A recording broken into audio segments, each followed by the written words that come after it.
आज हम ऐसे स्कैम के बारे में बात करने वाले हैं जिस स्कैम में लगभग 950 करोड़ रुपया गाय और चारा के नाम पे लूट लिया जाता है। आज हम बात करने वाले हैं चारा घोटाला के बारे में, जिस स्कैम के जरिए 950 करोड़ रुपया लूट लिया जाता है। जो गाय जो कभी एग्जिस्ट ही नहीं करते हैं या फिर जो चारा है कभी भी बांटा ही नहीं गया था उसके नाम पे।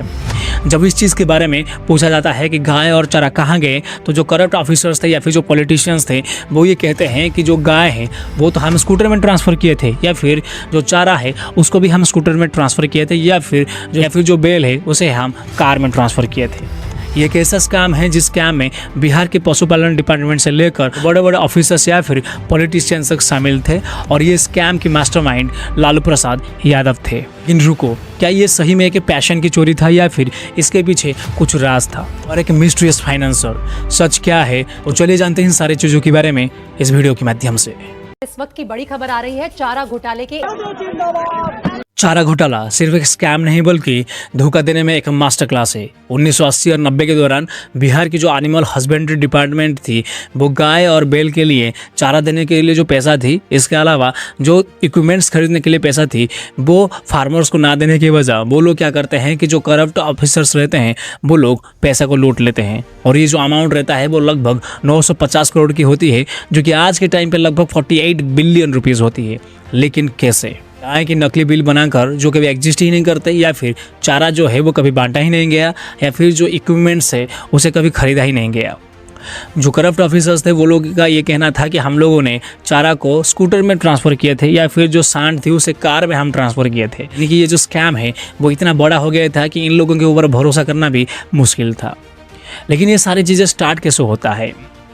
तो स्टार्टिंग के टाइम पे क्या होता है कि जो स्कैम होता है वो छोटी मोटी अमाउंट में होता है। जो फेक बिल्स है उसकी रिपोर्ट बनाकर सबमिट किया जाता था और पैसा उठाकर उसे लूट लिया जाता था। लेकिन टाइम के साथ साथ क्या होता है कि जो स्कैम होता है वो बढ़ती जाता है, और इसके साथ साथ लोग भी बढ़ते जाते हैं, जिसमें पॉलिटिशियंस और बिजनेसमैन भी शामिल होते हैं। मिड 1970s के दौरान जितने भी बिहार में चीफ मिनिस्टर्स थे उनमें से जगन्नाथ मिश्रा जो थे वो एक ऐसा चीफ मिनिस्टर थे जो कि पहली बार इस स्कैम के बारे में जानते थे। तो 1977 के दौरान क्या होता है कि बिहार में ये जो स्कैम होता है वो बहुत ज़्यादा बढ़ जाता है, स्पेशली दक्षिण बिहार में, जो कि बाद में जाके 2000 में झारखंड बनता है। तो उसी साल क्या होता है कि लालू प्रसाद यादव जो कि जयप्रकाश की बसिया संभालने वाले थे, वो क्या करते हैं कि पार्लियामेंट में इलेक्ट हो जाते हैं, और उनको ये सारी चीज़ें पता होता है लेकिन वो कुछ भी नहीं करते हैं। और 1990 तक ये जो स्कैम है वो चलता रहता है, और ये जो पैसा है वो सप्लायर और जो पशुपालन विभाग है उनके बीच में बांटा जाता है। लेकिन ये जो स्कैम है वो सबके सामने तब आता है जब 1990 के दौरान जो लालू प्रसाद यादव है वो बिहार के सीएम बनते हैं। तो सीएम बनने के बाद वो इस चीज़ को रोकने की वजह वो इस चीज़ में शामिल हो जाते हैं और जो पैसा है वो लूटते जाते हैं। 1990 से लेकर 1996 के बीच में जो बिहार की ट्रेजरी थी उसमें से सबसे ज़्यादा पैसा लूटा जाता है।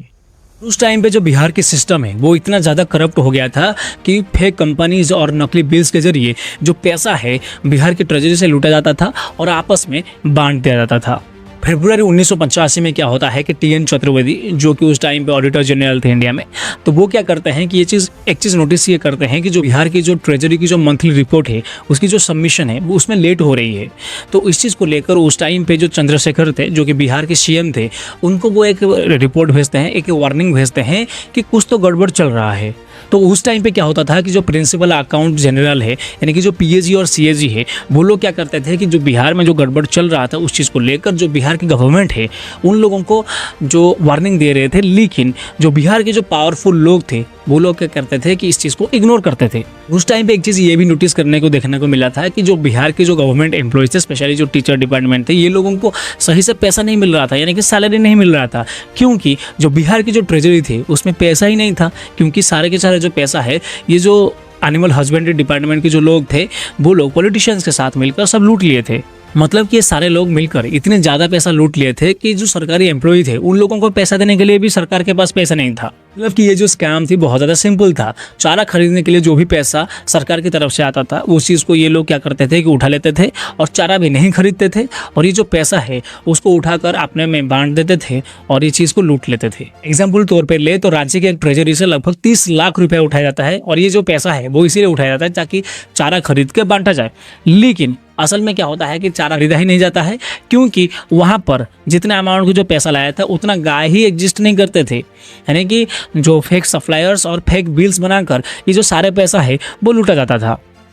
लेकिन इतने बड़े स्कैम में लालू प्रसाद यादव का क्या रोल था? तो 1990 के दौरान जो लालू प्रसाद यादव है वो बिहार के पॉलिटिक्स में सुपरस्टार थे। लालू प्रसाद यादव एक छोटे से गांव गोपालगंज में पैदा हुए थे और वो एक ऐसे इंसान थे जो कि गाय की दूध बेचने से लेकर बिहार के चीफ मिनिस्टर बन गए थे। उनकी fearless speech, charming character, Bihar के फार्मर और लेबरर के साथ कनेक्शन, इन सारे चीज़ों की वजह से बिहार के लोगों के बीच में वो लीडर नहीं बल्कि एक हीरो बन गए थे। लेकिन इन सारे चीज़ों के नीचे एक काले बादल इकट्ठा हो रहा था। सीबीआई यानी कि सेंट्रल ब्यूरो ऑफ इन्वेस्टिगेशन क्या करता है कि एक बॉम्ब फोड़ता है और लालू प्रसाद यादव को जो ये चारा घोटाला थी उसके मास्टरमाइंड बताता है। वो सिर्फ एज ए चीफ मिनिस्टर के तौर पर ये जो स्कैम है उसको नहीं जानते थे, बल्कि इस स्कैम में शामिल होकर 950 करोड़ रुपए ट्रेजरी से बहा दिए थे, जैसे नाले से पानी बहाते हैं। ऐसे गाय के लिए बिल्स जो कभी एग्जिस्ट ही नहीं करते और ऐसे चारे के लिए पैसा जो कभी खरीदा ही नहीं गया था। लालू प्रसाद यादव का ये कहना था कि ये सही नहीं है, ये सिर्फ एक ब्यूरोक्रेट की साजिश है।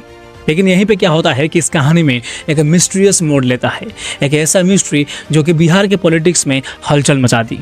एक मिस्टीरियस फाइनेंसर के बारे में बात की जाती है और ये बात किया जाता है कि ये जो फाइनेंसर है वो चुनाव की रैली के लिए जितने भी पैसा लगा था वो इसी पैसे को यूज करके लगाया था। और कुछ लोग ये भी बात करते हैं कि ये जो फाइनेंसर थी वो क्या करता था कि बिहार के बाहर में जो फॉरेन अकाउंट्स थे उसमें ये सारे पैसे को डिपॉजिट की थी। सीबीआई क्या करता है कि ऐसे ट्रांजैक्शन की पीछा करता है, इवन कि दिल्ली और कोलकाता में जाके भी इस चीज़ को ट्रैक करता है, लेकिन उन लोगों को ऐसा कुछ भी नहीं मिलता है।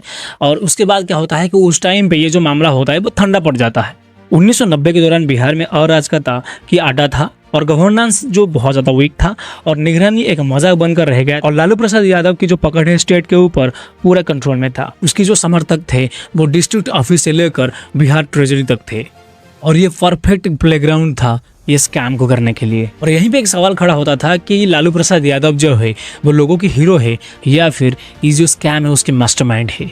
लेकिन लालू प्रसाद यादव की जो कहानी है वो ये जो चारा घोटाला है वो ये खत्म करने वाली थी। 1996 के दौरान क्या होता है कि एक जो मिस्ट्री है वो एक सामने आता है कि बिहार के जो फाइनेंस मिनिस्टर थे वी एस दुबे, उनकी नज़र जो है वो पशुपालन डिपार्टमेंट की रिपोर्ट के ऊपर आता है और वो देखते हैं कि कुछ तो गड़बड़ है। और उनकी नज़र में ये आता है कि लाखों करोड़ की जो फेक व्हील्स है वो बनाया गया है जिसमें गाय और चारा का जिक्र किया गया है, लेकिन असल में ये जो गाय और चारा है उसकी आता पता कुछ भी नहीं है। यहाँ पर क्या होता है कि और एक भी मिस्ट्री सामने ये आता है। क्या चीज़ है कि एक मामूली सी जो क्लर्क रहता है जो कि चाय भाषा ट्रेजर में काम कर रहा था, वो क्या करता है कि अनोनिमस लेटर जो होता है वो सीबीआई को भेजता है, जिस लेटर में जो भी स्कैम हुआ है उसके सारे डिटेल्स जैसे कि डेट्स, अमाउंट और जो फर्जी सप्लायर्स थे उनके बारे में पूरी डिटेल्स लिखा होता है। और ये जो लेटर थी वो कोई बॉम्ब से कम नहीं था। लेकिन होता क्या चीज़ है कि इस लेटर को लेकर जो भी चीज़ें होता है उस चीज़ को दबा दिया जाता है। लेकिन क्यों? कुछ लोगों का कहना था कि पावर के प्रेशर में आकर ये जो लेटर्स होते हैं उनकी जो सच्चाई है उसे दबा दिया जाता है। 1996 में जांच एजेंसी ने 53 मामले दर्ज किया जिनमें 170 लोगों को आरोपी बनाया गया, लालू प्रसाद यादव से लेकर एक्स मिनिस्टर जगन्नाथ मिश्रा तक। जितने भी सारे सबूतें थी वो बाहर आया और ये चीज़ सुनकर आप ये शौक हो जाओगे कि जो स्पेशली जो दरोंदा ट्रेजर थी वहाँ से 16 ट्रक दस्तावेज निकला था। सोचिए 16 ट्रक, और ये जितने भी जो 16 ट्रक थी उसमें जितने भी फाइल्स थी उसमें फर्जी बिल्स और फेक साइंस थी। सोचिए इतना बड़ा जो स्कैम है वो बिहार को लूट रही थी और सीबीआई इस स्कैम को जितना भी खोदते गया वो इतना गहराई होते लगी। और ये सिर्फ पैसा की लेन देन नहीं थी, ये एक ऐसा स्कैम था जिसमें जो बिहार के पॉलिटिशियंस और जो फर्जी कंपनीज थी या फिर जो फर्जी सप्लायर्स थे वो लोग शामिल थे। और ये जो मिस्टीरियस लेटर थी वो ये एक सवाल खड़ा करती थी कि देखो यदि छोटा सा क्लर्क इतने सारे चीज़ें जानता था तो सोचिए जो ऊपर बैठे लोग हैं वो क्या क्या नहीं छुपा रहे होंगे। तो सीबीआई की नज़र जो है वो फिलहाल अभी लालू प्रसाद यादव के ऊपर था। और यहाँ पे सवाल ये खड़ा होता है कि क्या ये आगे जाके जस्टिफाई होगी या फिर ये चीज़ों की पर्दाफाश होगी या फिर ये चीज़ भी एक मिस्ट्री की तरह रह जाएगी। तो चलिए जानते हैं आगे की चीज़ें क्या होता है। चारा घोटाले की जो ट्रायल्स है वो कोर्ट रूम में कोई जंग की तरह नहीं थी बल्कि 25 साल तक चलने वाली एक मैराथन थी। सीबीआई ने सबूतों के साथ खड़ा था, फर्जी बिल्स, फेक साइंस और 16 ट्रक के साथ जो सीबीआई है वो कोर्ट रूम में खड़ा था और सबकी जो निगरान है वो लालू प्रसाद यादव के ऊपर था। और लालू प्रसाद यादव को 5 अलग अलग जो मामले थी उसको लेकर सजा दी गई। कुल 32.5 साल की सजा और 1.65 करोड़ की जो जुर्माना है वो भरने के लिए बोला गया। और लालू प्रसाद यादव को जो सबसे बड़ा जो झटका है वो 2022 में लगा, जब धुरंधर ट्रेजर को लेकर मामला सामने आया। इस मामले से ये पता चलता है कि लगभग 139 करोड़ रुपया इस ट्रेजरी से लूटा गया था।